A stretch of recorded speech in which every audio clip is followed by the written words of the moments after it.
Hey everybody, I'm Kevin Michalowski, editor of Concealed Carry Magazine. Did you not love that killer intro music? I didn't know that was coming. It was rolling in my headset right here. We are talking about the new age of gun ownership. I mean, we just saw 3 million new gun owners come online in March. And what I've done now is I've reached out to Eric Hung, the founder of Pew Pew Tactical. And we want to talk about this new age, about what's going on out there in the world of gun owners. So, Eric, welcome to the show. I really appreciate you being here. Yeah, thanks for having me. Yeah, we're looking at the strange times in the gun world lately. Through the month of March, we saw 3 million new gun owners coming online. Overwhelming the National Instant Criminal Background Check System and stuff like that. And I started thinking, what do these people need to know right now? So I wanted to reach out to somebody who is out there talking to new gun owners regularly through your website and your emails and stuff like that. What do people need to know? What's happening? I think the main thing is if they're looking for a gun to sort of just know the laws for their state. I'm in California right now, and tons of people have reached out and said like, "Hey, I actually have to take this safety certificate and then wait 10 days. What's up with that?" And Yeah. so I'm like, "Okay, there's actually a thing called gun control that a lot of people voted in." So I'd say look out for that. Once you do get your firearm, definitely make sure to follow the 4 rules of safety. And hopefully I remember those. Otherwise, that'd be embarrassing. It's the gun is always loaded, so treat it as if it were. Keep your muzzle pointed where it's safe, or anything that you intend on destroying. That's where the muzzle is pointed. So just watch out for that. Third is keep your trigger off. Keep your finger off the trigger until you're ready to shoot. And lastly, just be aware of your target and what's beyond it. And Yeah. besides those, I just always like to remind people that what's in between you and your target as well, too, because there's all kinds of you're responsible for every bullet going down range. So yeah. Exactly. And like those are the 2 more serious sort of things to know. But I'd say probably a third one is just that like movies are wrong for a lot of things. When you shoot a shotgun, it doesn't just hit like everything downrange. And unfortunately, your magazines aren't infinite or anything like that.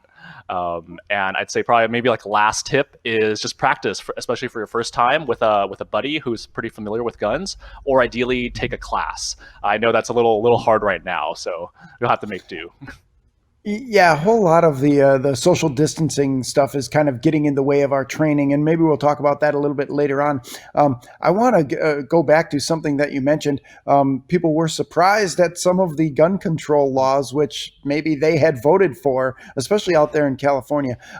This is getting to be a pretty interesting time. People are waking up to what it really takes to buy a firearm, and we have this discussion a lot that it's not easy or anonymous to buy a gun, even if you're buying from an online retailer or something like that. There's a lot of hoops people have to jump through. Can you talk to us a little bit about that? Yeah, exactly. I think one common misconception is you can just go online, enter your credit card, click, and then a gun just shows up on your doorstep. And people are definitely finding out that is not the case. You really have to go to FFL or local gun shop and do your background check, fill out tons of info, and then if your state has a waiting period, wait that, and then you get your gun. So people are just finding that out right now. Yeah, way too many people were believing the media reports that the nation is just awash in guns and they're just so easy to get, and you just run down to the gun store and they load up your duffel bag with guns and you get to walk home. That's not the way it works. And I tell people all the time that you can't just go buy a gun and strap it on your hip and consider yourself protected. You talked a little bit about practicing with a buddy or learning some stuff. I really like some of the emails and your website, things like that, are sending out.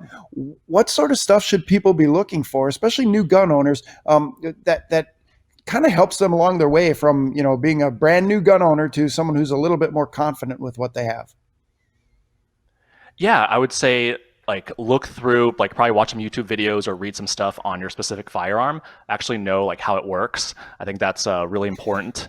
And then also get like a lot of correct gear. You don't have to spend tons of money on great gear, but you ideally want to spend a good amount of money on something that works for people. I'd say especially get like a good gun belt if you do intend on carrying either concealed or outside your waistband. I'd say get good Mm-hmm. ammo. I definitely I cheaped out on some ammo at like reloaded ammo at like gun stores, and those just didn't work very well. So I'd say definitely don't cheap out on that. Don't cheap out on magazines, and also get Mhm. more ammo and magazines that you thought you would need, because you always run out when at the range.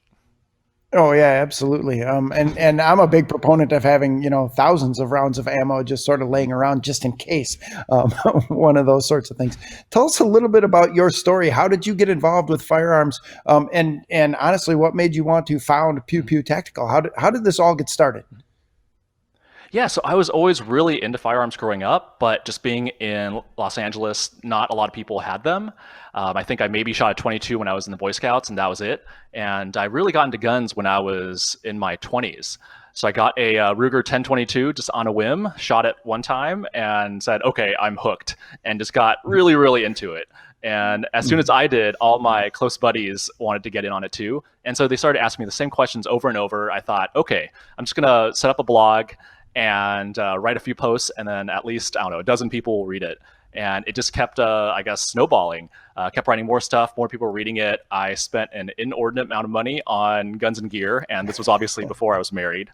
Um, Yeah. Now I can get to say that it's a business expense, so it's still good. I still get to buy a lot of stuff, and yeah, sort of just I was really really lucky to be able to quit my day job and just work full time on this after a few years. So I think that was in 2018. Just started hiring Mhm. writers, hiring like in-house editors. Shout out to David, Allison, and John on the team. We're all working remote right now. And Mhm. yeah, and like I think just the original mission statement was to teach people that maybe didn't grow up with guns, just how to Mhm. get into guns without being condescending or anything like that. Like anytime we use terminology, we tend to like say it out in layman terms too. So just yeah, trying to create something that I would have wanted back then. Yeah, that's exactly one of the things I have to be careful with. I have to not assume that everybody knows what I know when I'm talking to them. I've been doing this, I shudder to think now, professionally for nearly 30 years. You wouldn't tell by the look of this face. I don't look that old, but it's. I love the fact that you started out with a Ruger 1022. What made you pick that Mhm. gun? Why was that Eric Hung's first gun?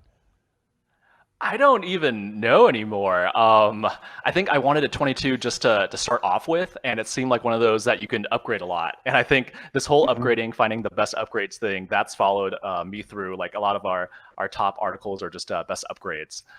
Because I really love Mhm. that stuff. I think a lot of the aspect of shooting is it's really down to you, but some upgrades help here and there. So Yeah, absolutely, and it's kind of fun to get out there and buy new stuff. So that leads me into one of your discussion points, I guess it would be, or something that I wanted to talk to you about. When I see notifications from Pew Pew Tactical, a lot of, I guess we'll call them listicles or top 10 lists or top 5 lists or stuff like that. Anything coming to mind immediately that a brand new gun owner should know, should go to your site and read about, or something like that? yeah, in the past like few weeks and even like a month or two, we've been seeing a huge spike in a couple articles, and they all sort of go towards the beginner. So like best Hmm. beginner handguns, if you search for that on Google, will rank probably top one or two. And it's just I think just really real beginner people looking for handguns and they don't know anything. So Hmm. if you read that article, you'll know like what's a caliber, how to grip it, how to choose the best one for you, and of course we have a couple recommendations. And besides handguns, there's also people like whenever you think about like home defense, self defense, people say like, okay, just get a shotgun. And so people are looking for shotguns as well. And I think those are maybe Hmm. skewing a little bit more towards like the pump actions or just more affordable Hmm. options. I think Yeah. affordability is something that everyone's thinking about as well.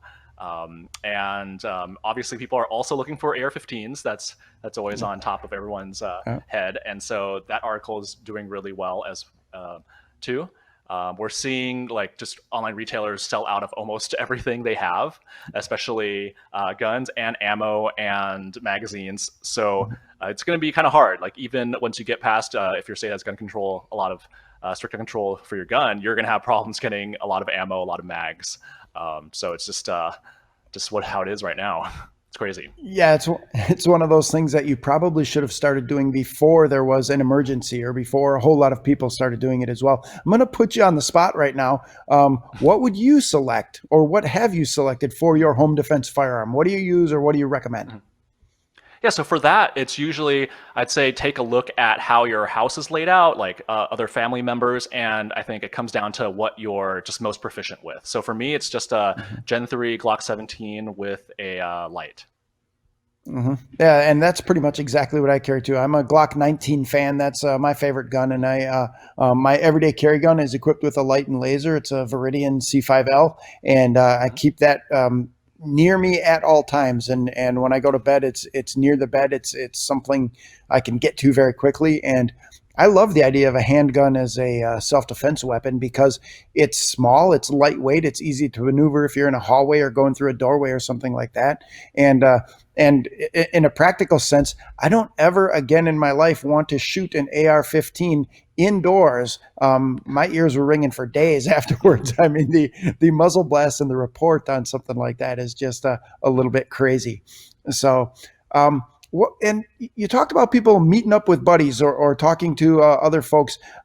Let's talk about that a little bit. We have Mhm. a whole bunch of gun owners, maybe 100 million of us out there who are kind of looking at this new surge of gun owners, maybe even a little bit askance. Certainly not me, but there's probably some other older dyed in the wool guys who are like, all these new people, what are they supposed to do? Um, and my suggestion would be, go to the range and meet some folks. And well, as soon as we get the opportunity. But have you seen a lot of what I would call traditional or longtime gun owners really reaching out and trying to help the new gun owners? I think it's a mix. There's definitely the memes out there that are pretty well thought out, but basically, there seems to be a little bit of gun owners that are saying like, "Okay, I told you so. You should have bought these way back when. If you need guns, you're not going to get them from me." But I think they're probably the Mm-hmm. minority. I think the main majority of gun owners, they're really open to it. If they have a gun buddy who's asking like, "Okay, what should I get for the first gun? Like, will this work? Will this work? How's this ammo?" I think most people Mm-hmm. they're really happy to help too. So I'm glad that's I feel is the general spirit of the gun community right now.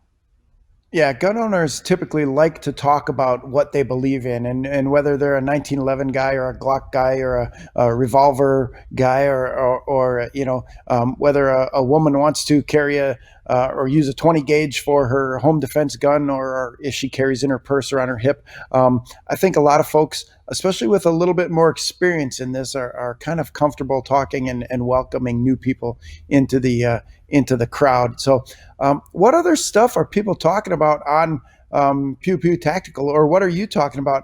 I did notice I saw something about gas masks popping in there, so I'm thinking accessories, or is there other elements? Is it more than just guns that we're talking about on your website? Yeah, like we started dabbling a little bit into survival, and one of the articles that really popped out was best gas masks. For that Mm-hmm. one, we had like a bunch of N95s that are all over the news now, and then all the way down to like military ones where they have a better cheek weld for shooting rifles, and everything in Mm-hmm. between. And so that was another article that just really spiked in terms of organic traffic, like people looking. And so, yeah, Mm-hmm. people are just trying to get as much protection as they can for themselves, like either in the gun world or from just like viruses or dust or anything else. So people definitely are looking Mm-hmm. for gas masks, and there's it's out of stock too. So, Mm-hmm. wish we could be like more Yeah. help for people. Mhm. Yeah, well, there seems to be a buying frenzy with everything in the world going on right about now. I happen to be one of those people who, for the longest time, I've dabbled in precious metals, and now it's people are buying silver bullion or gold bullion like crazy, and I'm noticing that prices are fluctuating and everybody's out of stock, and it's whether it's rice and beans or gas masks or precious metals or I consider ammunition a precious metal too. Brass and lead and stuff like that. It all seems to be going. So, thanks for joining us on this special USCCA broadcast with Pew Pew Tactical. We are living in an incredible time to be a gun owner in America, and more people than ever before are exercising their Second Amendment rights for the first time. When we come back, we'll talk about a list of do's and don'ts that every gun owner needs to think about. Stay tuned. We'll see you soon.